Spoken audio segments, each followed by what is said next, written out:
Welcome to the Creating Your Conditions podcast, a work of understanding the conditions we are given, the conditions we create, and the conditions we have yet to achieve. You can find us at Creating Your Conditions on Instagram. My name is Vin. I use they, them, theirs pronouns, and I am your host. In today's episode, I am interviewing a good friend of mine, Adelina Lea, she, her pronouns. Adelina is a distinguished nonprofit professional with expertise in volunteer operations, recruitment, and event planning. As a proud Cape Verdean American and first generation college graduate, Adelina's dedication to supporting first generation low income students is evident in her work, where she consistently strives to create opportunities for students to build confidence and volunteers to feel a sense of belonging.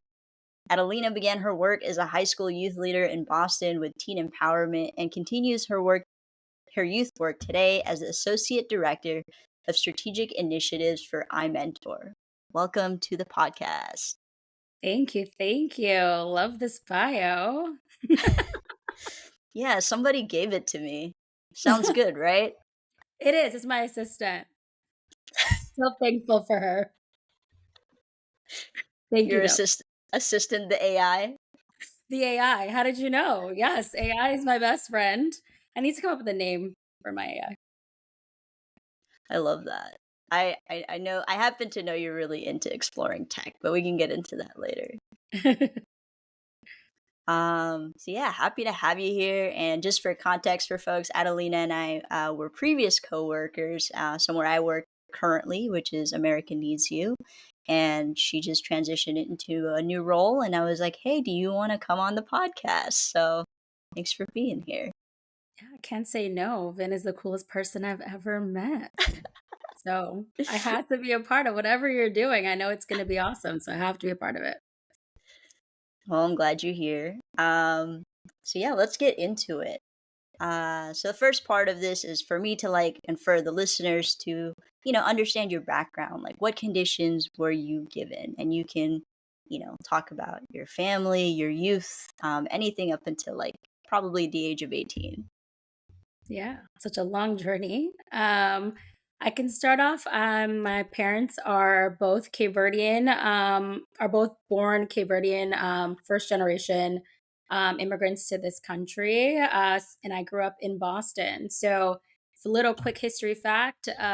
There's a majority of Cape Verdeans outside of Cape Verde live in Boston, Mass. So most people who've ever heard of us come from Boston. So there's a big community there. I grew up surrounded by my community. My parents are both very religious. Both of them actually met in Cape Verde while studying for my dad was studying to be a priest. My mom was studying to be a nun. And they Wow. yeah, the community they fell in love. They met in the church, and the community actually came together and said, "You guys should get married. Like, your calling is to build a family." So they got married, and my dad is the pianist currently for the last 40 plus years at our church at St. Patrick's in Roxbury, Mass. And my mom is a Sunday school teacher. So I grew up very religious. I went to Catholic schools, all the things. And that played a big role in who I am today for sure. My fun fact, you probably don't know this, but the first when asked in first grade, where do I see myself and what do I want to be when I'm older? I said a nun. I was going to be Sister Addie. I did not do that.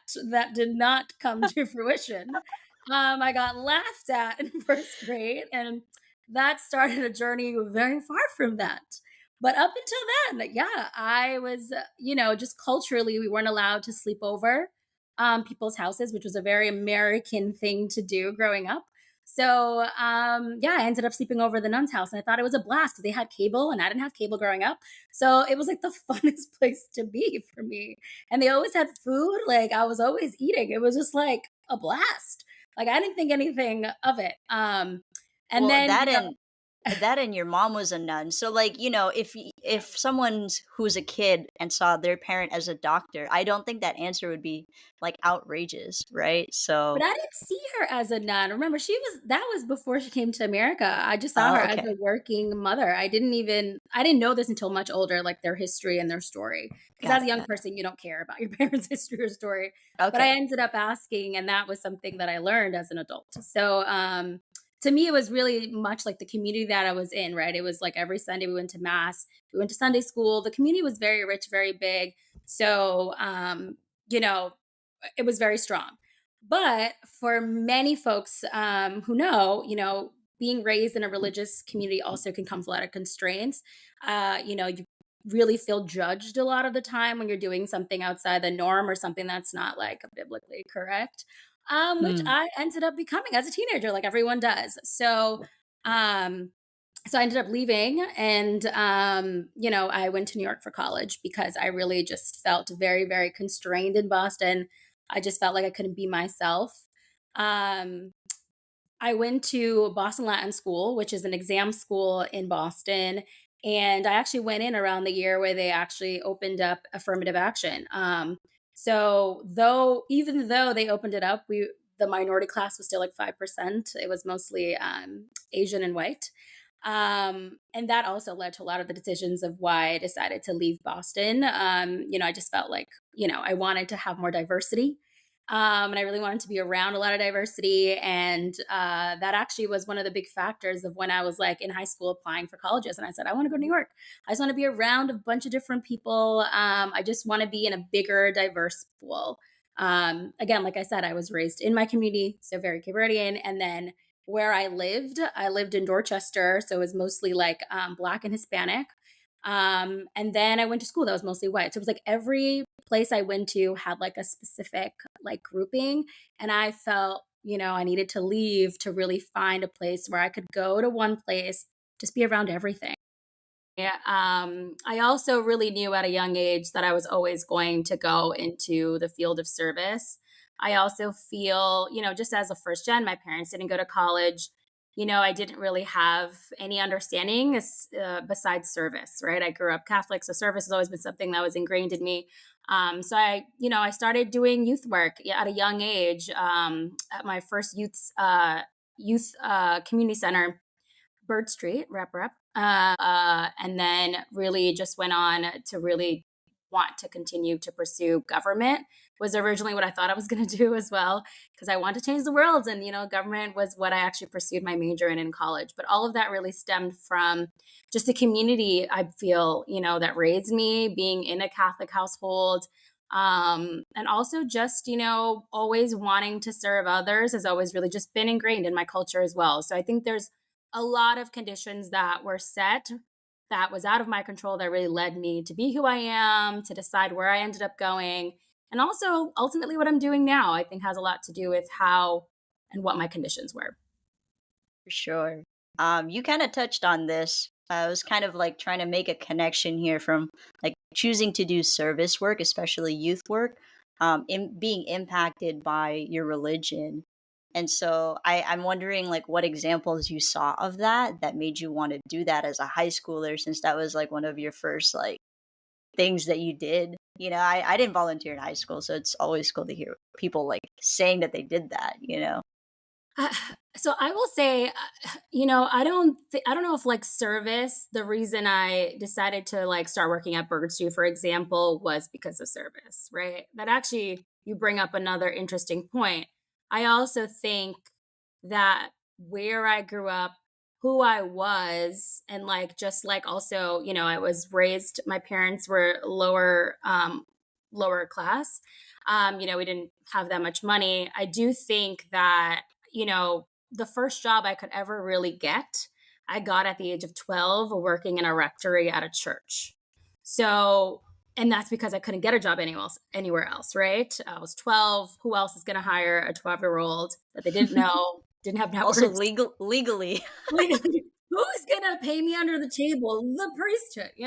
So, my first job was actually working like at a rectory, but then like in terms of like my second job at the community center. And that was because I grew up in a neighborhood that was really rough growing up. It's definitely changed over the years. It's a lot more gentrified and it's just a lot more opportunities in it. But Mattapan, I lived on the border of Mattapan and Dorchester, but Mattapan, we'll talk about specifically. There was just a lot of violence going on when I was young, and I was always, I don't know. I definitely feel like just growing up and seeing the value and the motivation behind helping others, being in part of the, Catholic pillars was something that pushed me to want to help my community, right? Instead of just like laying back and just being removed from it. That was one connection I did feel was that I always felt that I needed to do something for others. That was always something I had ingrained in me from when I was young. Like for example, like aside from that, like there was a young woman that I met once on the train, and I'm one of those people that to this day just talks to strangers. Like I just love talking to strangers. And I met this young woman who had recently just left. She was 18 years old, and she was just now aging out of the foster care system. And she had been in like a group home for like years. And I met her, and we were just sitting and chatting because a bird came over and like freaked her out. And then we just started laughing and we started talking, and we became really close friends. And, there was a point where this woman, she had no resources. She had no parents. She really was like, once you age out, like she had nothing else. She just had the clothes on her back, and she was deciding right there and there, like, what am I doing? I was so like stunned by that being a choice for someone at 18 years old that she influenced a lot of what I did in my teen years as well. So I ended up housing her for a bit. I ended up, talking to her about joining the army, which she also did. I even wrote a spoken word piece about her at like Teen Empowerment, which is the organization I worked for. Like she really, really was someone that really touched my heart because her conditions was also something that was not out of her choice. When she was 9 years old, was arguing with her brother, and her mom decided, like, you're the problem. And though her mother had all of the Whoa. means in the world to take care of her mother put her up for adoption and raised her son, like, with no problems or nothing. So that was just something I just couldn't comprehend, and stories like that. And I spent years, even in college, she came up, she lived with me in New York for a bit in my dorm room illegally. Like I was just housing this girl because Aw. I didn't have that story. And I've always felt like I'm blessed to have a very strong family unit, and to not have that as a root of who you are, I have truly seen, even with her, really impacts the person you become. I really feel like the confidence I have comes from my family. Like I always know I can cause havoc. I can destroy my marriage, burn my house down, but I can go home. Like my parents will welcome me in home. And to not Mm. have that, I learned from her, like just that feeling of like how it would feel not to have that was scary. It was a very scary thought. And yeah, so that really was ingrained in me at a very young age, just how blessed I was, but also at the same time, like is was the main reason why I got into service. I think just Mm. it's a lot of the stuff I saw in my community, 100%. I think so. It's nature versus nurture. It's both, like in my opinion, I think Yeah. it's both of that really influences the person you become. It did for me. Yeah. How old were you when you met this person? 17. It was like junior year of high school. Wow. You're pretty young. I was But very you already had like a huge sense of like, let me try to take care of you because I have what you don't like. That's what basically you said in that meeting, right? Like let me take care of you, and then like I'm gonna go to college, but let me take care of you while I'm colleging too. So I just that's wild. just not I just couldn't imagine. Like, I'll tell you the saddest story, like, I know this is, like, we're going deep, but, like, she on her 18th birthday, her mom has started reaching out to her because I told you she joined the army, she was there, she started getting money, she actually got a job in the mall that I was working with as well. I helped get her resume, and we helped her get a job, and so she had money coming in, so she reached out to her mom, and she was like, "Hey, mom, like, I have money now," like, and this is, like, her reasonings, like, she had to justify why she wanted to reach out to her mom. And so she was like reaching out to her to like see her, to come over. But at the time, again, she was still homeless. Like this girl could not afford yet an apartment on her own. So she was living with me for a bit. But on her birthday, my mom had kind of made the decision she can no longer live with us. We can't have this random woman you met on the street. Like my mom really did. God bless her soul. When I first brought her home, my mother was like, absolutely not. You're not bringing a stranger. into this house. But I broke down in tears and I'm not a crier. My mom was like, okay, this means a lot to you. I'm giving you 3 days. So that 3 days turned into a week. And then after that week, it was her birthday. And so I told her, you really need to figure out what to do. Maybe reach out to your mom. So she called her mom in my car on her birthday and told her mom, hey, like I'm doing really well for myself. I just made this amount of money. And it's my birthday today. And I'm in a situation now where like I'm not ready to like, get my apartment. And Adelina's going to work. I'm just wondering if I could take a shower at your place. But that was the request on her birthday. I just wanted to take her shower. And I'm expecting her mom to be like, yeah, of course, that's nothing. Sure, come on over. And her mom's response was something like, you know, I just don't understand why you just can't get it together. You're an adult, you shouldn't, like, you need to figure this out for yourself. And then she proceeded to say, and for the first time, and I think that's what I liked about this woman was that she was very strong. I'd never seen her cry. In all of her stories, I'd never seen her cry.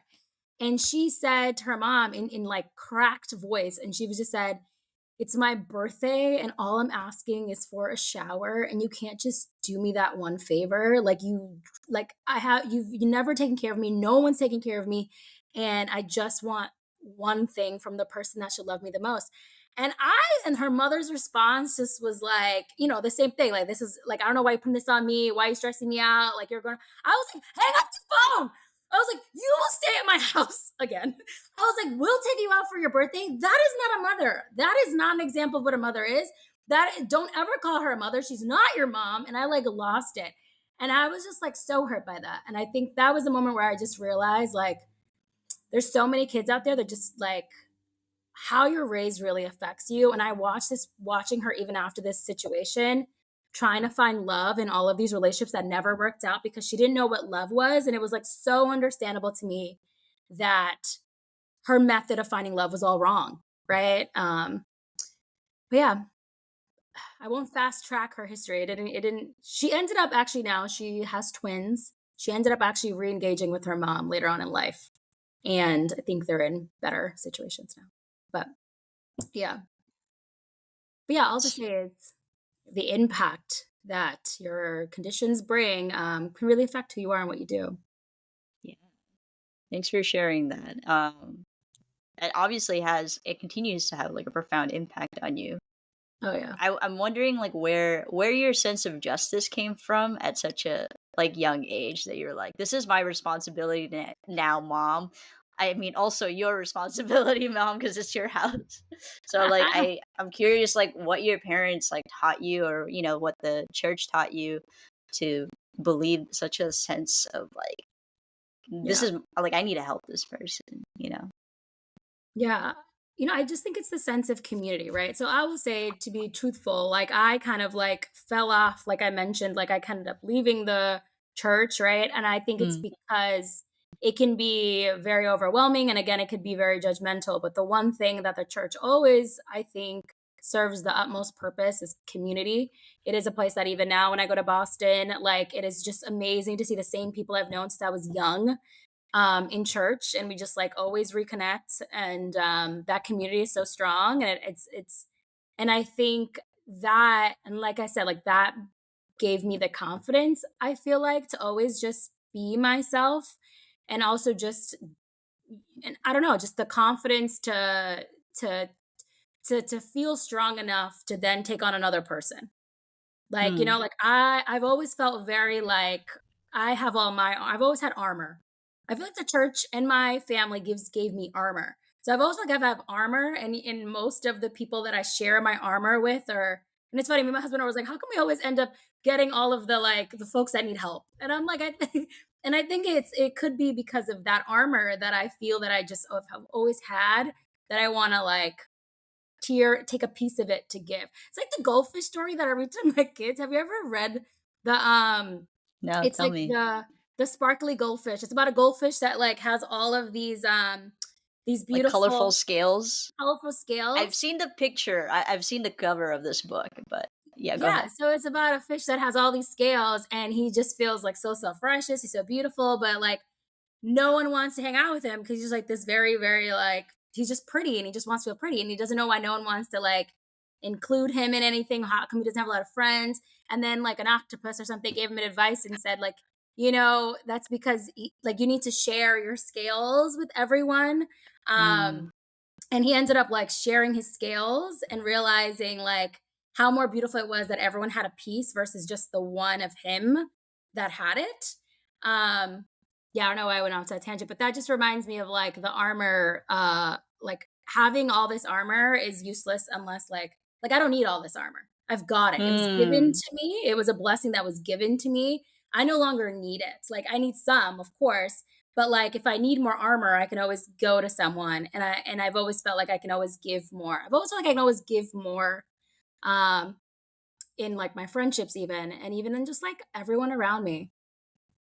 Yeah. But also, yeah, I think goes into a whole different story. But yeah, I definitely think it's community. And yeah, I think community is what gave me that sense of justice. It's the or that armor that I have. But also just yeah, I think it's just the pillars of the Catholic Church, and all most religious groups have the same premise of helping others and helping your community. And I always love this quote, a stranger is just someone you haven't met yet. Like I really always kind of went off that mantra since I was young. But yeah. I love that. Um, yeah, we can get into being a giver in another day, in another conversation, and how that can impact us long term. Another podcast.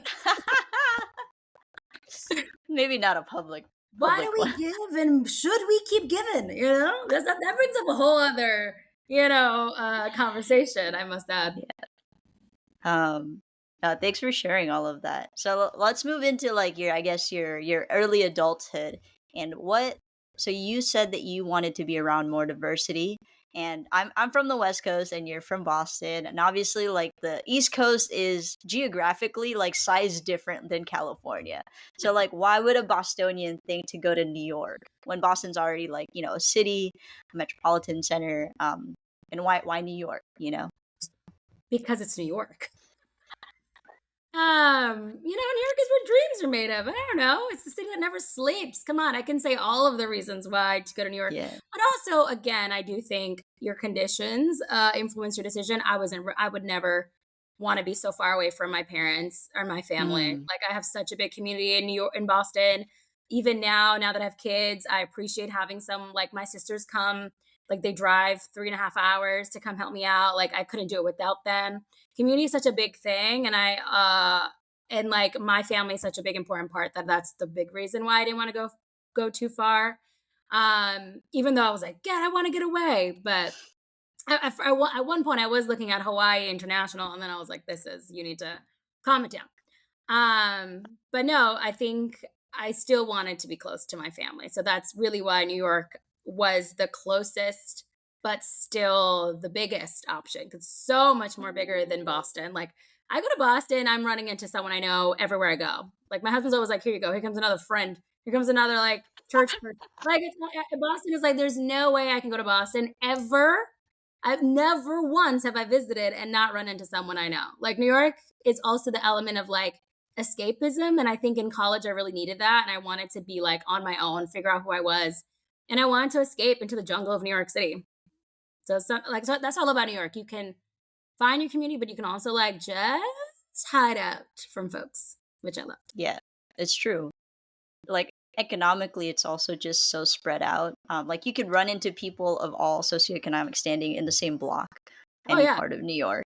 Oh, I love Um, that. I thought it's so cool. It's the coolest thing ever. I've never seen that before. I love seeing that. yeah. So what was it like?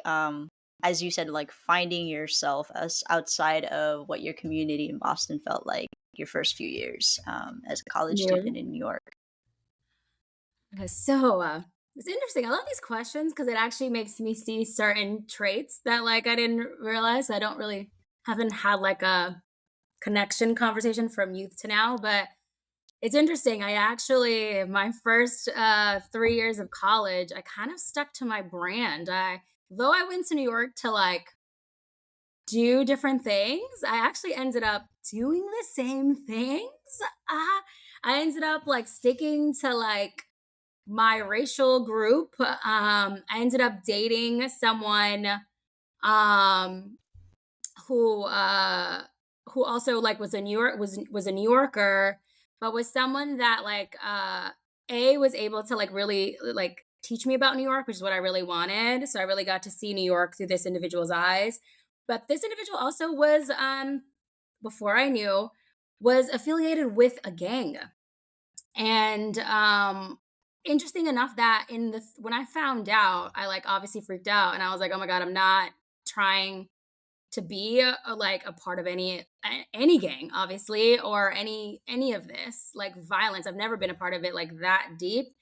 But it was interesting because this person lived on Fifth Avenue and their parents were super rich and they Hmm. didn't need to be in this situation. And they also, because of the fact that they were like half white half black, and really resonated more closer to like the people of color side, they ended up, getting closer to their friends who ended up being in these groups. So it's interesting, like the person was an amazing human being, still is to this day. Is actually went into law and is a public defender because beautiful soul, always wanted to Hmm. help his community. That's actually what I really loved about this person. But it was interesting when I found that out. Like it should have scared me, but it didn't because I grew up in like I mentioned, like Dorchester, what in Mattapan was pretty rough growing up, so I wasn't scared by it. So in a weird situation, I was like putting myself in similar situations where I grew up. That was like my comfortability. That I was like, I'm used to this. Yeah, it was But familiar to I want, you. yeah, and I'm always like, I want to help this, and I'm always staring in. Ah. I was the girl that was knocking on like all of the doors of folks that were like in gang violence in my neighborhood being like, come to this peace rally. They're like, get out of here, you dork. And I think that just never left me. So I ended up dating someone that was involved in that. But what's interesting is that it ended up being the most amazing learning experience too, because it was during the time when Obama was like on the ballot. And I got to go to my first Black Panther meeting. Like they used to have them like in I don't know if they still do, but they used to have them in Harlem and they were like every other month. And they actually had gotten all of the different gangs together to have a conversation on whether or not Obama Hmm. would be good for the Black race. And I just remember being in that room being like, this is like all the things I dream about, like historical, like movement. Diverse.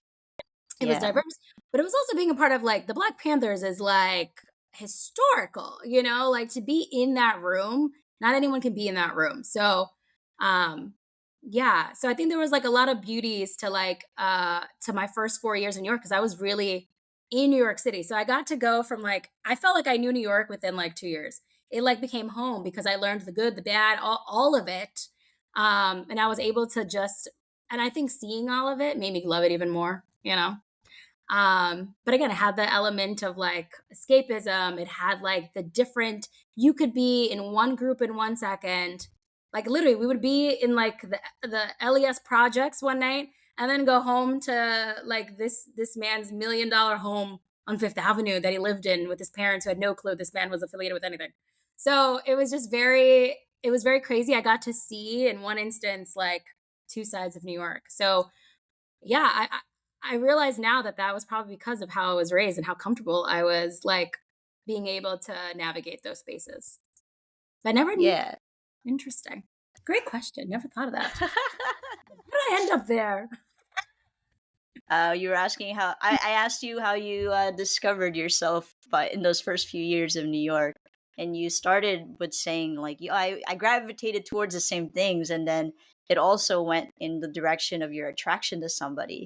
Yeah. Like I grew up in I live in the city that I grew up in, which is Norwalk in California, and when I was growing up here, it was very under resourced. It is also experiencing a lot of gentrification, but my neighborhood is very Mexican, 2 hours from the Mexico border, a lot of immigrants here, which I loved growing up because I was always like that token Asian friend. But growing up, the things that people would say in college, like the Asians that I met that had not experienced like other races, they would call certain neighborhoods sketchy, and I was just like, bro, that's just a neighborhood I grew up in. Like, Yeah. Like, you can call it sketchy, but it was just my daily reality, you know? Like, my tolerance for pain was just different, and, like, my exposure to stuff was different. So it makes sense that you were attracted to somebody that, like, kind of embodied, like, New York, this new place that you had, like, come into, but also was familiar in the way Yeah. that, like, the way that they were choosing to go about their life at that time period. Um, 100%. yeah. But that's really cool that you got to, like, go to a Black Panther party, like, that's so dope. To this day, that was one of my real New Yorkin moments because I was one of those, like, in college where I learned a lot about New York. New Yorkers, a lot of them tend to stay in their own boroughs for some reason. Like, they're just like, "Ah, Brooklyn is too far if I live in the Bronx." Like, it's like Bronx and Brooklyn, a whole different world out here. So that was fascinating because for me, I was like, "Let's go explore. I Yeah. wanna go to the Bronx. Like, let's go to Fordham Road and go shopping." Like, I was such a tourist. I still am. I think that's what I really loved about New York is that you can never like get bored. Like there's no boredom there. There's always so much to do. There's always so much to see. So really, yeah. And also like in those 4 years, so that was one part of I would say of my college experience. The second part was I did study abroad. I think that's a real big factor in my life because I had never traveled really outside the country. I did once on a school trip, like my senior high school trip, we did Mexico. And that was it. And so I'd always seen like traveling as this like big thing that you need to like have money to afford. And Mm. when I did study abroad, I couldn't afford it. Of course, I took out a loan and I was like, I'm going. I just want to see the world and, you know, an even heightened version of New York. I want to see more. And from that experience, I really like that's what, you know, sparked my passion for traveling. And I just realized just, you know, just how big the world is. And that also led to like post college for like the 10 years after that. I just became obsessed with traveling. And so I was like, I made a goal for myself to hit, you know, 50 countries by the age of 30, which was one of the biggest goals I ever hit that I was really like, really happy about, but something I never thought I could do. And it was funny because I had ran into this young kid during spring break, sorry, during study abroad with his dad, and I was asking them how many countries he had been to. He happened to be, a European descent, him and his dad. And I was asking them like how many places had they been to, and they had been to like over 70 countries. And I remember at that moment being like, why do you get to go? Why is that? Mm. Why like and I that when I heard the number that they had been to together as like father and son, I was like, "Oh, I'm doing that. I can do that." Like I need to be able to do that. And I became like I was the first in my class to do that. And it was actually something interesting because in my 5 year reunion, the day I came back to Boston for my 5 year reunion, I ran into an old high school friend. And it's funny because all of them had been watching me on Facebook, and none of them had ever liked a photo. I didn't even know. I didn't notice, right? But I just assumed no one knew what I was up to. I was just posting whatever. I was just traveling, living my best life. And the day that I came back, I met with a friend, and we were talking about just the things we had done. And this person had never like went on my Facebook, never liked anything, and was Well, like, you know, as far as you knew, as never far as had I seen knew, anything. never Yeah, had yeah. seen. And I was talking to this individual, and they were like, just so you know, like everyone has been, we got together, and a lot of people are talking about you and all the travels you've done. It's so impressive. And I was like, I wouldn't know you've never, I've never seen you guys like anything, but I'm so excited that that's exciting to you all. And I always felt like a weirdo in school because I was always the one that hated being in cliques. So in high school, I was the girl that literally did not have a real clique. By default, I was in the minority group just because I was minority and there were so few in our high school. But I was the one that sat at everyone's table during like lunch. Like I would sit at like the nerds table, like all the designated tables. Like it didn't matter. I just would bother and see like how's everyone doing. And I used to be called weird for that. Like I was in the weirdo group because of that. And someone on my 5 year reunion had mentioned to me, she was like, you know, and she had actually called me weird one time after college because, sorry, after high school, because I visited BU to visit a friend during my college years. I was like in town and I met her at a Is that party, Boston University? Boston University. Yes. Okay. So I was visiting a friend and you know, I didn't know anybody in the room. I only knew my friend. And within seconds, I was like pulling up a card games and playing with random strangers. Like that's what you do. You're at a party. And this girl had walked in from my high school and been like, "Do you know?" Like, she goes to the school, and she was like, "Do you, Adelina? You don't go here. How do you know all these people?" I was like, "Oh, I don't know them." I was like, "We're just hanging out. It's a party. I just like, we just met." She goes, "You're such a weirdo." And you know what's crazy? That stuck with me. I never forgot that comment. And that was like, I was in college, just like my second year of college or something. This happened. Our 5 year reunion, the same girl came up to me, and apparently she had been one of the people that had been really, because I started doing traveling my junior year. So she had reached out to me at the reunion. She had said, "I just want to say, like, I'm really sorry for what I said to you that day at the BU party." Aw. And I was like, and I'm not pretending I didn't remember, but I obviously remembered. And I was like, What are you talking about?" She's like, "I called you a weirdo." And I realize now, like, out of everyone in our graduating class, you're the only one that's just done whatever the hell you wanted. And you've done things that I wish I had done. And I was like, that impacted me so much. And it's all I ever wanted to hear.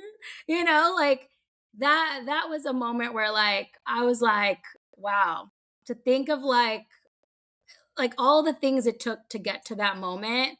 But it meant so much to hear that, because I always had felt like the oddball. And then and then she reminded me, yeah, you're right. That is what I've always done. I've just always did my own thing.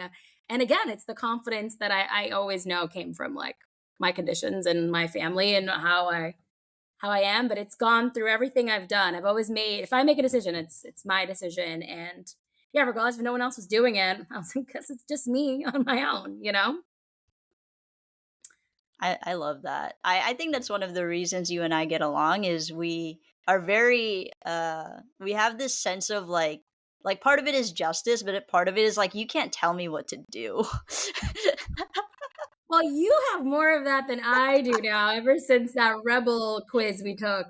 And I realized I was not a rebel, and I was really sad. And I was like, what has happened to me over time?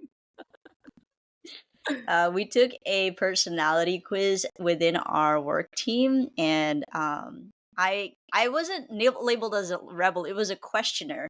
So like my natural tendency is to like be like, "What's wrong with this? Like, why would I do that?" And then the other one that was common with the rest of the team, like six, like the other five people, were this other trait, We're which was obligers. obligers. So I don't even that like that just word.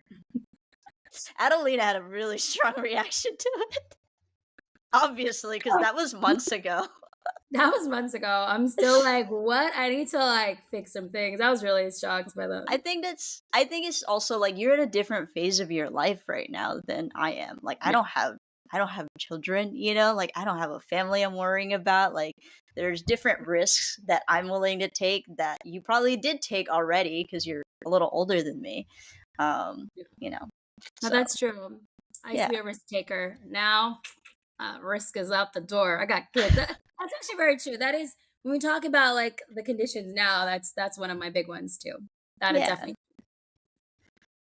Okay, so then after college, it's also interesting that you drew back that point from high school since they like you had a 5 year reunion with your high school class, right? Yeah, with my high school Yeah. class. So then What a after facilitator. I'm, like, really learning so much about myself after this podcast.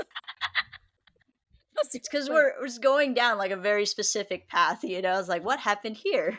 Yeah, no, I love it. Um, Keep going. This is like my therapy session. I knew you were gonna say that eventually. I was like, well, that's why you should go. That's why everyone should go. It's It's on the everyone should. list. I Good, need good, I good, need to. I'm aware I need to. I need to just set good, it good. up. Um, okay, so then college, you have a degree in government, and Government and what politics. happens with that in the next like maybe 5 years after college, 5 to 8 years? Yeah. So here's the thing too. I think as a first gen, I also didn't know all the things I should have done. I probably if I had a mentor, if I really just, understood the process of college, I Oh, probably could have done. real quick, for some people they might not know the first gen term, but first Yeah. generation defined as First generation, meaning neither of my parents graduated or even attended college, but neither of got them graduated college or have a college degree. Cool. So that Thanks. lack of knowledge that I really didn't have, or like guidance, like I said, I chose government because I wanted to help people. That was all I knew. And so I thought governments help people. Isn't that like the purpose of government? You know, That's just I mean, is it? Who knows? But yeah, so I chose that path. I also had a minor in theater because I always loved improv and I love a good time.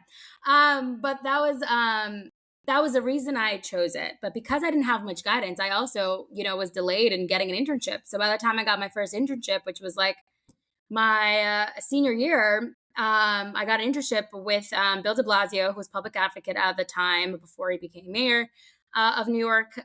And I just, realized that it wasn't the work I wanted to do. It was very like and it was a lot of like grassroots and being told no and realizing this is, this isn't, I'm pushing forward someone's agenda. How Mm. helpful am I really being? I really wanted to like see the impacts that I love the work that I did as a youth, and I always knew that was something that I wanted to do. So when I graduated, I was actually very confused. I felt like I didn't know what I was doing, and I felt unprepared. And so my last year, I was like, maybe another way of helping is I became a what's the word? It's not a doctor. It's not a nurse. It's a starts with a P. It is a Physician's assistant? physician's assistant. PA? Yeah. PA. So then, because St. John's at the university I went to had a really big PA program. So I, in the last year of like school, decided to start taking all of my science classes just to see like if that was a path that I wanted to take to help. Um, After a bunch of failed anatomy and physiology, well, I didn't fail it, but I got a C, and you can't move forward with a C. After a bunch of like not like moving forward in those classes, I really loved microbiology. I realized I love the sciences and it was something I could have done, but at the time I felt like it was too late. I also just didn't know how to get to the end result. I didn't know anyone that was a doctor. And I guess I just chose the route that I was more comfortable with, that I understood more. And so but at the time, again, I didn't make a decision. I just graduated without really having like a job in place because I wasn't ready to kind of decide on anything. I decided that I was just going to keep traveling. I really loved traveling. And so I was like, I've never had the opportunity. I just wish I wish everyone had a gap year like Europeans do, just to really figure out themselves. Like, I really think that's such a big thing. And that was what I created for myself, was like um, this year after college. It's supposed to be the year before college, but the year after I graduated, I just kept traveling. And, I went to hospitality to kind of support the traveling.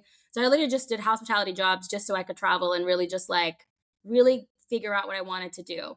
The most impactful thing, there was two trips that I did that I think brought me back to square one of what I wanted to do again. And that was, I did a trip to India and a trip to Greece, where I volunteered for a month around the time during the Syrian refugee crisis. Um, in India, it was really about seeing for the first time. I'm used to seeing poverty, but it was seeing children, like seeing children in the streets, hundreds of children all day with like starving. Like, that to me was when I really understood. Like, I've seen like homelessness, I've seen that like in my communities, but just the amount, of that in one space really triggered me. I had a very emotional reaction to India, and I was like, I started writing at that time. I really decided that whatever I did in life had to be impactful. Like, I remember writing in my journal in India, sitting down, crying, and being like, I need to make a difference in this world, or that is always going to be my end goal, no matter what I do. Because I can't just live in a world where this exists and I'm like a banker, or I'm doing something, and no, not to put anything, no industry is better, but like for me, like something that was purpose driven to serve others was like became the highlight. Then I had this experience like in Lesbos, in working for Better Days for Moria camp, just seeing the international community really turn their backs on the Syrian refugees, and that really like Mhm. was tough to see and really to be in the thick of it. I feel like we watch things on media, But being there was me seeing like even like big name organizations and nonprofits that are funded so highly just not be able to do the jobs. It takes real people. That's what I learned. It takes real people day to day to really make a difference. It's not the big NGOs really. It's really like a personal uh because I just saw the amount of civilians that came to support and volunteer that worked around the clock, right? Refugees were coming in at night. The fact that a lot of like big NGOs were open 9 to 5, I thought was insane. So, like, our camp was right next door, and I don't want to mention names, but next to another bigger NGO that was there. And, you know, we were the ones that were doing the brunt of the work because they were closed. They were done 9 to 5. They were closed, and I was shocked by that. I was like, I don't understand. You're getting paid because there's a crisis. You're a humanitarian organization, and you're here for a crisis, but you're open 9 to 5. I thought that was crazy. And the workers left at 5, so there was no food. People were coming at night in the water on boats. So that really, I think, was the final tick for me that I wanted to do something different. And ironically, while I was on that trip, through a mutual connection, a friend of mine reached out and said, "You've been wanting to get into a nonprofit space in New York." And I had been doing like side gigs here and there, but I hadn't gotten like a full time job. I didn't have a background in it. And my friend was like, "Well, I have a friend that's working front desk at this nonprofit Free Arts NYC. She's leaving to go travel. She wants to like leave with her husband and travel. Do you want to take her spot?" And I said 100% yes. So I flew to New York. I flew back to New York on the day after Valentine's Day, February 15th, and met with Liz Hoffman, the ED of Free Arts, and started working there. And that started my nonprofit career. And I was there for about 7 years. And that was like my Oh, wow. first, yeah, that was my longest organization. 4 years in person, 3 years was during like COVID. So we were kind of remote. And even now, I still support them during recruitment projects, contracted. I've kind of never left them. Actually hanging out with a colleague from there on Sunday. Like it just yeah. So, but it was that like finding myself that got me into, you know, my first job in the nonprofit world, and it's where I've been ever since. Yeah, just by figuring myself out during college and doing the things that brought me joy. I also thanks for sharing all of that. That was really cool because you started with talking about not knowing what you wanted right after college, but then also trying like maybe becoming a PA for a hot second, and then like pivoting and being like, you know what, I don't think I'm that's not for me. Although you could always try again later, Yeah. but it Listen, was if just I had interesting.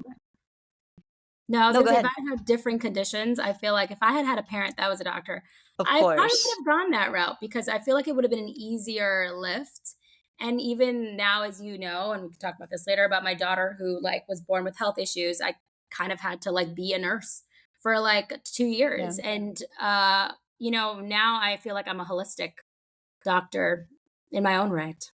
And I Yeah. just feel like it's an intuition thing. Good doctors are based off of good intuition, good instincts, which I do think I have, and it's something I've learned through the years too. So, I don't think it's in the cards for me right now. I definitely love what I do, but it is a side, Adelina.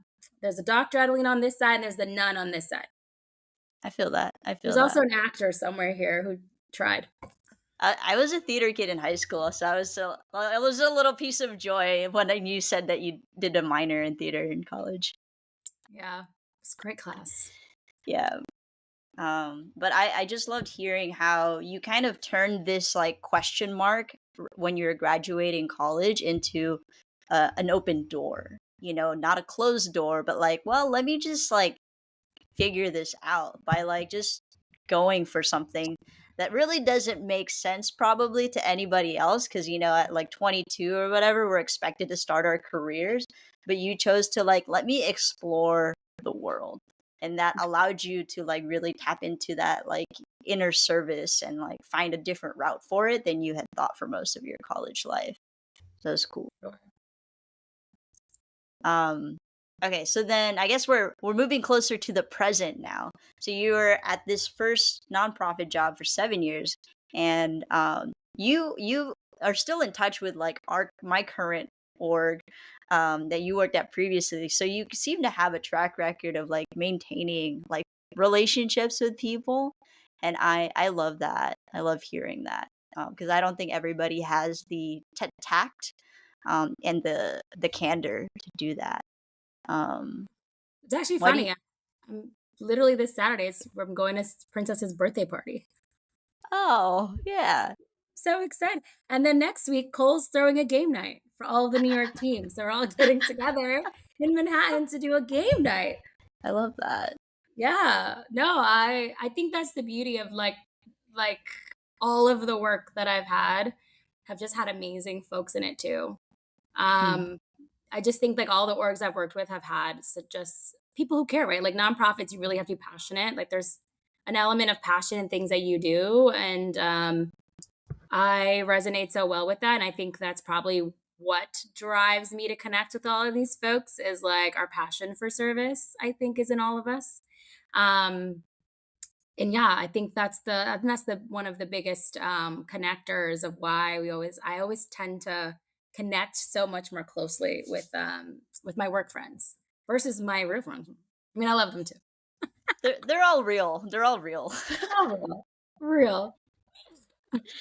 um, cool. So now you're definitely like you're pretty like comfortable, and I think you also find ways to challenge yourself in like the nonprofit space. But I wonder like how has like you have a family, right? You have a husband and you have children. How has that impacted the way that you see the world? How has it changed? We kind of touched on it a little bit in terms of being more risk averse as a parent, which obviously makes sense. um, but yeah, like how do you think there are values that are similar to when you were being raised to now you're doing the raising, and when you were like a little more lost in like college to knowing yourself better now? Yeah. So many Big questions. question. Questions. Sorry. So many little ones. So yeah, I would think like connecting it to like a previous role. I will say, ironically, I never saw myself with kids, which is interesting. Ah, I've right. always worked with like teenagers and I've always like connected really well with like youth, but I just never saw the kid age, which also explains a lot because I'm really waiting for these teenage years to come. I think it's like my fun. But like babies for me, like the baby era was very tough for me. And yeah, I think that because I've worked with youth so much, I think I look forward to that age bucket. Um, yeah, so my daughter now, my oldest is 4, my youngest is 2. I'm getting into the stage where I'm really starting to enjoy them a lot more. I feel like the first, 4 years really is about, like, making sure they don't die over, like, everything. It's Quite very literally. quite literally, it's very stressful, like, I like trusting people with my kids, I'm like, and also just because I think I have a very unique situation where like I had a premature daughter as my first child, first experience in my family to have a child with like health concerns. So my daughter was diagnosed with something called enterocolitis, necrotizing enterocolitis, because she was preemie and her stomach was premature. So she ended up having to have surgery to remove half of her intestines. So she has what's called short bowel syndrome, but that really affected us because not only was it COVID, and we're really trying to navigate a child in the hospital that was like 45 minutes away at the time and only having 2 hours a day to visit. I really think that that experience has really, I think, is the biggest thing that's affected me as a person. I think that has been the biggest like personal challenge that I've had to face. I feel like everything else has been me faced with other people's challenges and supporting other people's challenges. But this one was like the real challenge that like really I had to like um deal with. And yeah, it took a toll on my marriage. Like me and my husband had to get like counseling because we had never dealt with something like this. It was also just very emotional. You didn't know if my daughter was gonna live. I got more religious at that point because I hadn't really been to church in forever, but like Hmm. I got her baptized. because I didn't know if she was going to make it. She had 8 surgeries done and she was like tiny, like 8 surgeries on a 5 month old who's already like less than a normal child's birth is scary. Because you just imagine any snip the wrong way is a complication, and every surgery comes with a complication. And then I'm meeting other moms that are like talking about like the complications that happened to their children and what could have happened to my daughter as well. So yeah, so she came home like 8 months. She was in the hospital for 8 months. She was one of the longest babies in St. Peter's NICU in Jersey. And when she came home, she was on IV bags. So that was when I talked about having to be like a nurse. This is all within the last 4 years because she's 4 now. But it seems very present to me because I really just felt that was the next uh, like I don't know what it's called, like the mature next maturity point in my life was Absolutely. definitely Next this moment. level, next level Next up. level. Prior to that, I was living the best life, thriving, traveling, dating, getting married, like all the fun stuff. And then life hit at 20 in 2020. And when she came home, I'll never forget the day she came home because when she came home and the amount of medication she had to be on, and she was on the IV for 16 hours a day. So imagine your baby that you're like trying to play with having like wires coming out of her chest and like being hooked up to those things. Like you're looking at her as like she's limited. She can't really do much. She was very behind on physical everything. She couldn't roll because obviously her stomach was been through so many surgeries. It was in pain. She couldn't like crawl. Um, but it was like a year where I had to make like the decision. I was kind of working here and there, still supporting. Like I was free arts was also because they'd been with me for so long. They knew me. They really loved me. Like gave me projects because I couldn't work. Like I was like, there's no way I could work. Um, and yeah, I spent that 2 years really just like being my version of the best mom. But again, like I mentioned, I never saw that as my strength working with like young babies.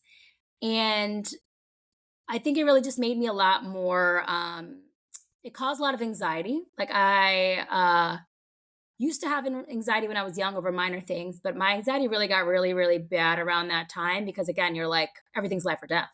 Any little hiccup, if her line snapped, if she got an infection in the line, like the amount of risk that parents who have kids on IVs, and some of them have for life, go through, like that constant stress. I don't understand how they did it because me and my husband were a mess for that year. Luckily, she only was on it for a year. We were able to get her into a G tube, which still is like, she's still on a tube, but much more manageable. And she was on that for another year. And yeah, and that 2 years was probably the time where I felt um, I needed people. And and I remember my whole life has been like giving. That was also the Mm. time that was also a period in my life where I cut people out. I'm not good at cutting people out. It takes a lot. I'm a Scorpio. We're also very loyal individuals. It takes a lot to like cut the cord. And I will tell you a lot of cords were cut. Like when that's happening and someone isn't showing up for you in the right way, and I knew I had shown up in so many ways. Oh, I made the decision so easy. Sadly, though, I did end a relationship with my maid of honor for my wedding, my best friend since fourth grade. And to this day, we still haven't, like, we are no longer friends, but it was a decision that had to be made because they were just not at the stage. Like, I really went from, like, young, living my best life to being a mom. And when no one else had, and in that fast amount of time, I became a mom because me and my husband really like got married and literally like our daughter came like 9 months later from the wedding night. So, it was fast. And we were the first in our friends group to have kids. So we didn't have that like support of anyone that understood. So when for a lot of people that could not get on board and understand that we had gone to a new stage in our life, those people were dropped, family members included. We had to drop some folks. But yeah, it was a time where I really became like I had a thicker soul, I will say. Like my soul wasn't as soft as it was before. And maybe that actually thinking about it now, maybe that is why like I wouldn't be as open to like, picking up some stranger, bringing them home now, right? Like, I think there's been a hardness that has definitely like came with time. And yeah, I became family first. And I put a lot of things behind. And I was always community first.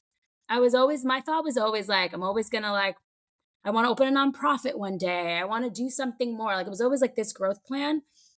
But definitely, I feel like, especially right now, currently, that is the stage where it's like family first. That actually is my everything. How the job that I'm in currently, that is what I led with in my interview. I will not be working anywhere that doesn't have an understanding of my child's needs is first and you come second.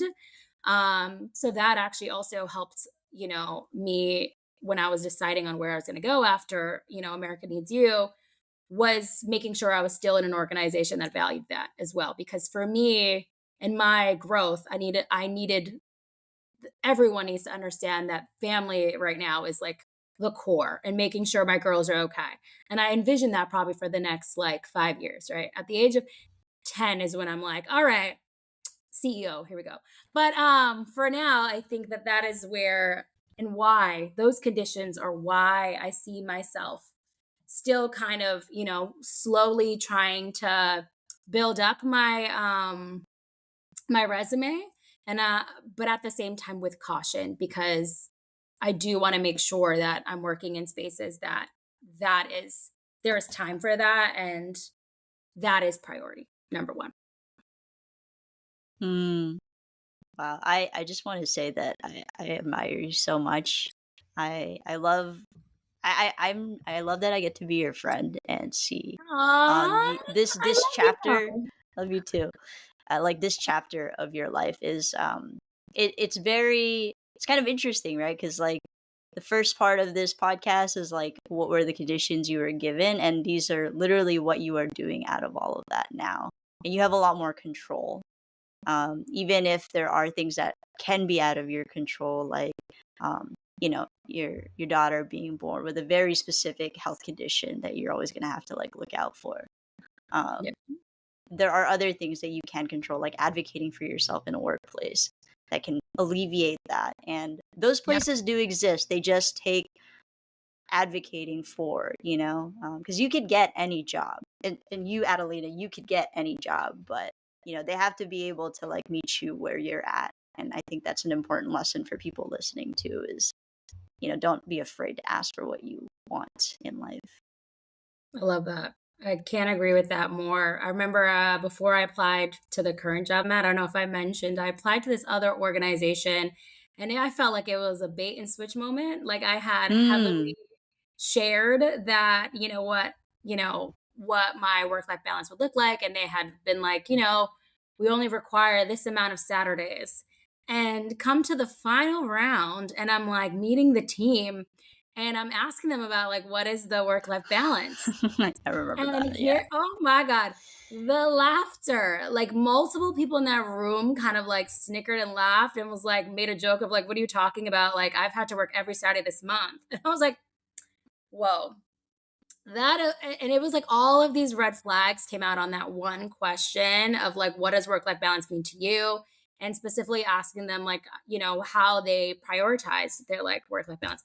And that question is something that you always have to ask. Like, I will never, never ask that question because no one Mm. wants work is work, right? Your life is your life. No one wants to be sitting in these offices all day, every day without a break, without being able to like feel comfortable to ask for, to work from home. Like that is just not something I want. I didn't want that extra stress. We already have our own personal life stress. There's no need to be in a work environment that's going to add that extra stress.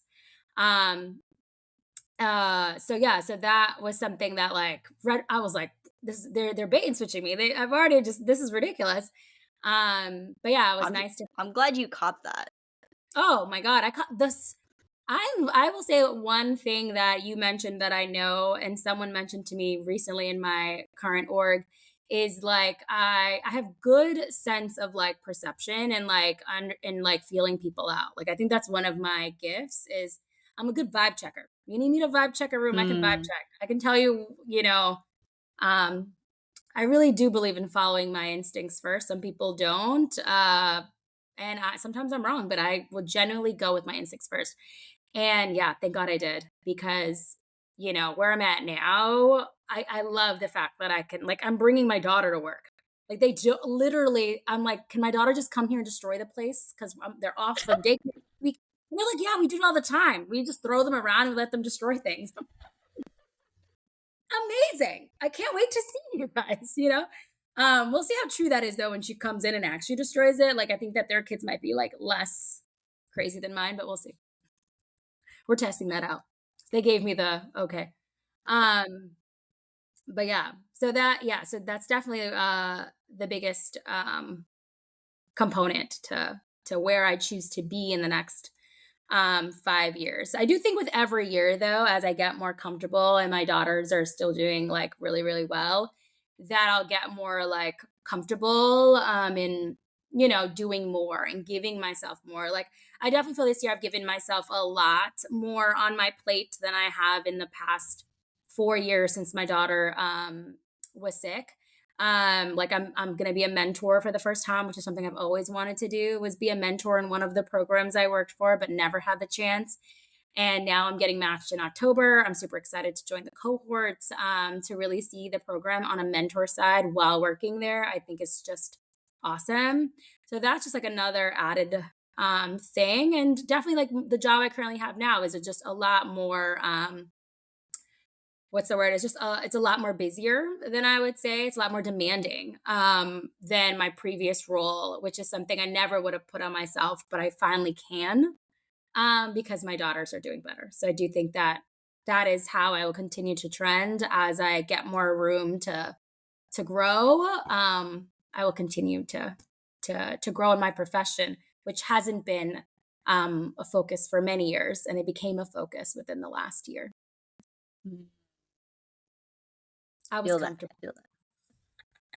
No, I feel that. I think we have different seasons in life, and for most of my life, I have focused a lot on my relationships, like friends and romantic, and I have a pretty wide like social circle, but I haven't always focused on my career and my interests, which like Adelina knows this version of me now where I'm like I'm trying out everything, but I didn't really do that before. I was much more interested in socializing. And you're in a season of like kind of just like saying more no to other people, saying yes to your career and saying only yes to mostly your family. And that makes sense. Like that totally Yeah. makes sense. And as your kids, as you said, get older, you can throw them in school. You don't have to be with them all the time. Like you can say yes to more of your other interests beyond just career. So I get that. You kind of Can I alluded to this. What was that? can I get the transcript for this? Because all of this seems to be I need to put these mantras on my walls because they're so good. The way that you're just like facilitating this. I need these like as reminders. Remember to keep doing this, Adelina. Like, no, this is great. I love this. Love this therapy session. You're welcome. Free of charge. Free of charge. I'm not a therapist. You must say that on air.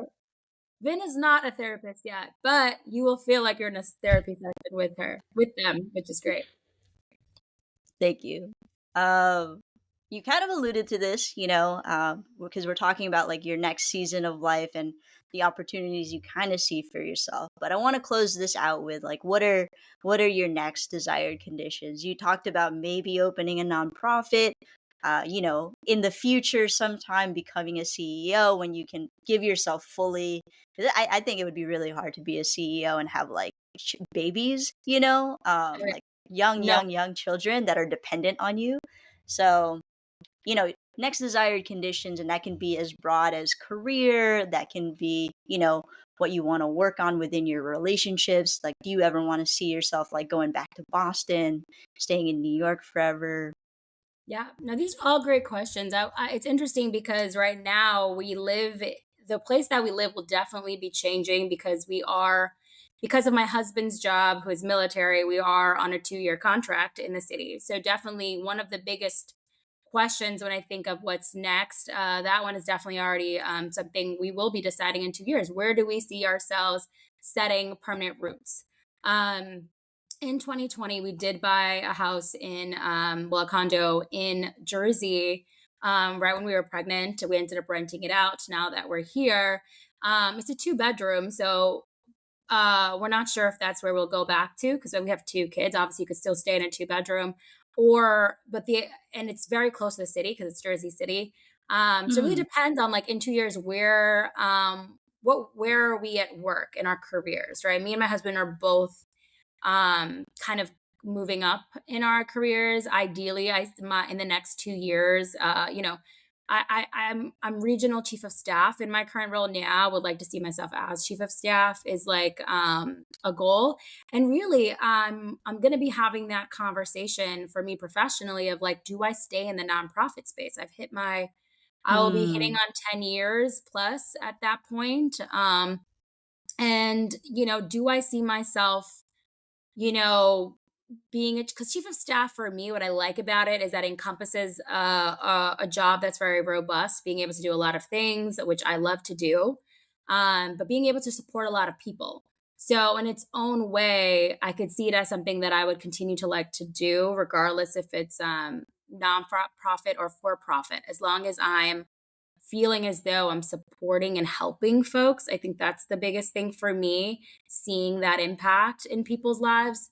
So I will be making that choice. Like, will I be staying in the nonprofit space or will I be trying a for-profit space? Um, but but again, like it also, I could see myself just continuing to go on as an ED at a nonprofit. I feel like a lot of the things I have done, I'm kind of following in the footsteps of my current EDs. Mm. And so thinking of like, based on my resume, where my next, like logical steps would be after strategic initiatives. It's normally like chief of staff. It's normally ED or something on that, executive level, but, you know, focused around impact. Um, so yeah, so I will be in the next future really trying to grow and figuring out which direction I'm going and if I'm staying in the nonprofit, if I'm not. And then also if I'm moving back to Jersey, never moving to Boston. I think we've had that conversation. And yeah, it's just not a place I see us ever moving to. Every time we go, we love it for again the community. We love it for the family. I just feel like New York is just like where our heart's at. Me and my husband can travel and we're still coming back to New York being like, "Oh, I miss this. I miss that." Like there's something about New York Mm. that I think we just love. So it depends. We'd move somewhere on the outskirts that we could afford. Maybe go back to Jersey, maybe upstate New York, maybe the Bronx. I've never lived in the Bronx. I've lived in every borough. Staten Island, I haven't, unfortunately, but the Bronx is the only place I haven't lived in. So, and the city I would never live in. That's just too much. I need like sunset. Manhattan, you mean? Yeah. Yeah, yeah, yeah. Um, but yeah, so that Gotcha. is my future goals. Okay. Um, we didn't really talk about your husband, Nikki. I want to give him some. Yeah, man. Yeah, I want to give him some love. I've only met him once, but I want to ask, like, what impact does like having a partner that you can have these conversations with like look like, right? Like what impact does having like him as a partner have on like the choices you've had to make in the last few years, especially with your daughter's health and then going to counseling as a couple together and making these future decisions together too, kind of not just in the next few months, but like you already know in 2 years time, like his service is going to change and that can impact like you two. Yeah, for sure. And we've already decided that, he's 14 years in, so he'll be definitely going to do the full 20 years. And yeah, but yeah, we met as friends, and I will start there because my husband is my best friend. And everything we do is something we talk about together. We have a lot of respect for each other, and that was built very early on. And the reason why I probably knew I was going to marry this man, even if he didn't propose to me, I was already getting ready. I had already had plans that I was going to propose to him. Like I thought it was gonna be so cute. I had it all written down, and he was like, "If you had done that, I would have been so upset because he's so traditional, blah blah blah."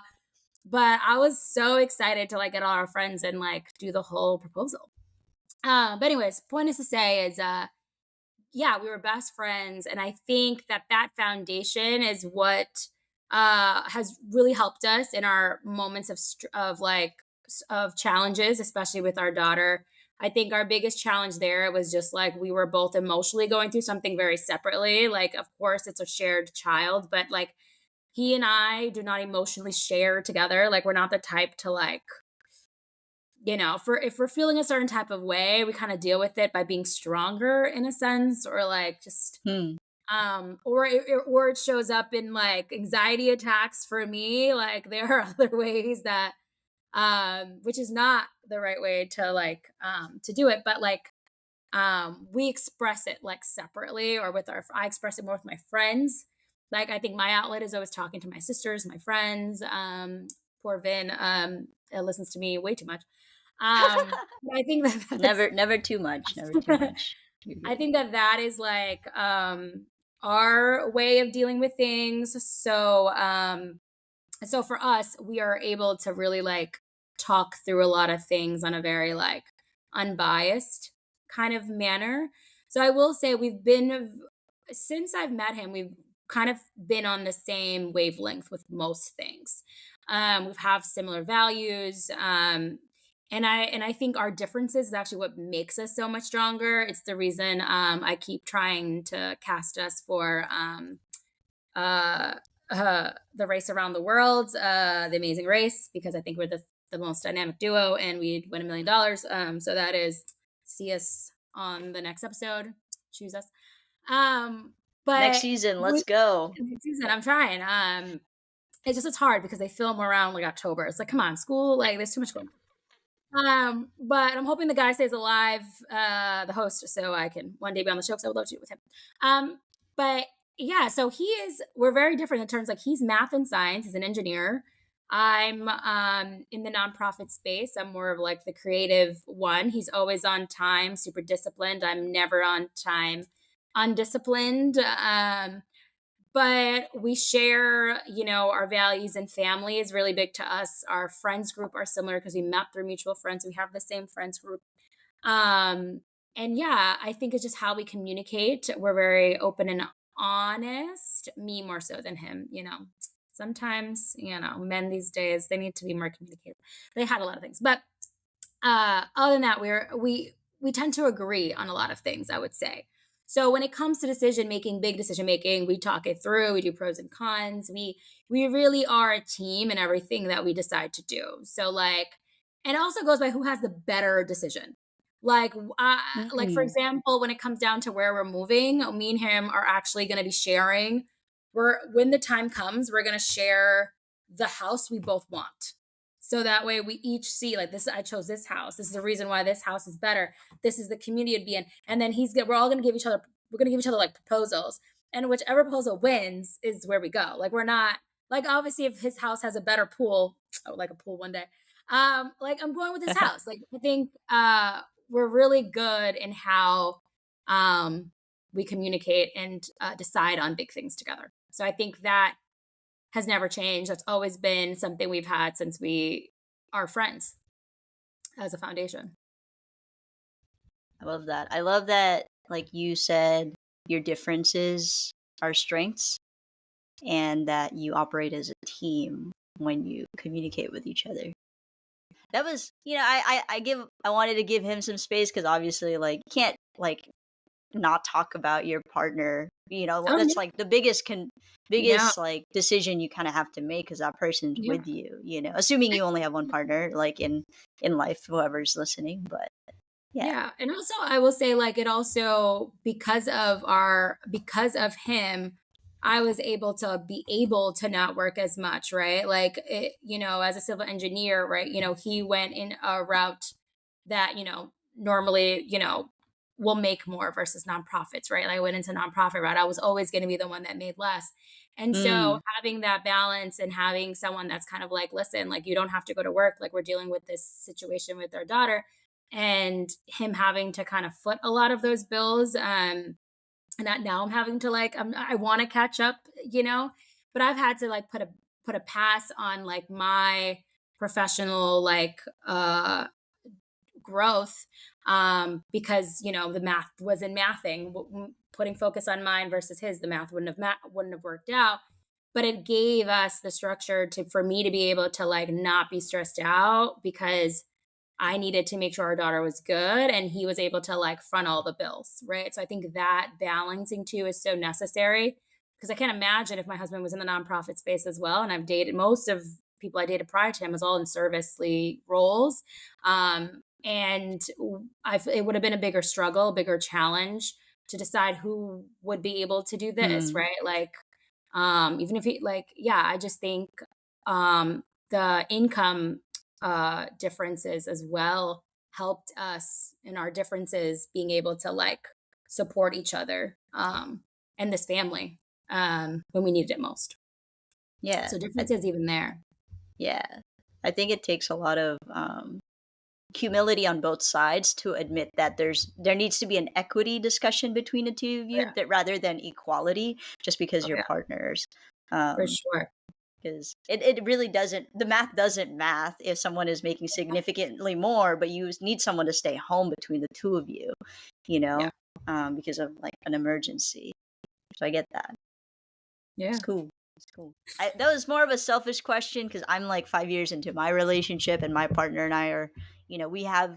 I remember him yelling at me when like we would be drunk. When I used to drink, he would like, "I'm gonna marry the f out of you," and I was like, "Calm down." But now we're at that phase where like, okay, yeah, this is probably gonna happen. You know what I mean? In like the next few years, and we fight about who gets to propose first, and we're always thinking about how we can be like a better team, and how we Yeah. can make decisions that make sense for us at the time period we're in, like right Yeah. now. But even having those conversations says a lot about your relationship, because a lot of relationships don't have these conversations. And I think that Hmm. is the missing piece, is like you're having these conversations in preparation for marriage, and everyone should have preparatory conversations before marriage. I have a lot of folks that I've seen that are now divorced, or even not divorced, but like just in like very toxic situations because they didn't have these conversations. Yeah, these I love that you're doing that. And that makes me very excited for the day that one of you drops the ring pup.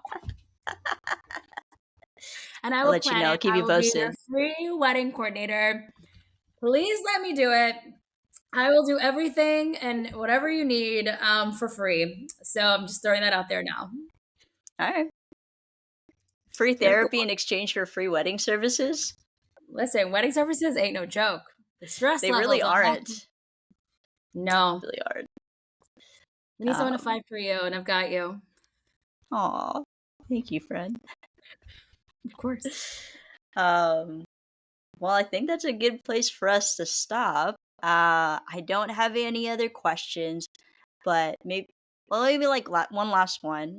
Maybe a message for the people listening.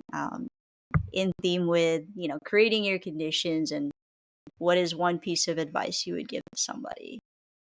Yeah, I did not think of that in advance, but now that we've had this amazing session and all like the really great questions you have posed, makes me really appreciate the conditions that I'm in. So I think my advice would be to own your conditions, understand the conditions that you come from, and really see how it has affected you. And use that, as well, to kind of guide you in what you end up, pursuing. I think would be my advice to you all. I just think even having these conversations is interesting. Like, you don't think about these conditions and you realize everything affects everything, right? This whole world, we all affect each other in the smallest thing. Every atom affects something else. There's no way we're not affecting one another. So there's no way that your conditions haven't affected you. So own it and understand it, will really help in guiding you and where you end up. So thank you, Vin, for this amazing session. Thank you for even being so wonderful to think of something this creative and just needed and necessary for folks. Um, yeah, I can't wait to see what you do with this. No, thank you for having this convo. if you'd like to share where people can reach out to you, you can do that now. Is your email, or you don't have to have all this. Yes, you are welcome to reach out to me via my LinkedIn. I think it's Adelina Lea, Adelina G. Lea. Or you could reach out to me on my Instagram, but just be prepared. It's mostly family photos. And my handle is at magic and stuff, just spelt out because I love magic and stuff. And just to say a quick hello. Hello, everyone. Hello. Say hello, Scarlett. She's obsessed. Aw. My last baby that I'll ever have. So I need to cherish all of these cheeks. She likes pink. Awesome. Pink. Thanks everybody for listening to this episode of Creating Your Conditions, a work of understanding the conditions you were given, forged from, and we have yet to face. And again, you can follow us on Instagram at Creating Your Conditions, and you can also find that in the description of this episode. My name is Vin. Thank you again, Adelina, for having us. And thank you to your tiny human trying to get your attention for the last 2 hours that we've been chatting. And it's funny, children only want the most. This is what she wants. Scissors. Scissors. Why? They're big scissors too. They're like adult scissors. Like 2-year-olds. They're like, what? This is what I'm saying. Your first 4 years of making sure they don't kill themselves. But anyways, let me go. I appreciate you so much, Vin, and really excited to see what this podcast turns into. I'm proud of you. Thank you so much, friend. Appreciate you. Bye. Bye. Say bye-bye. Okay. Good job.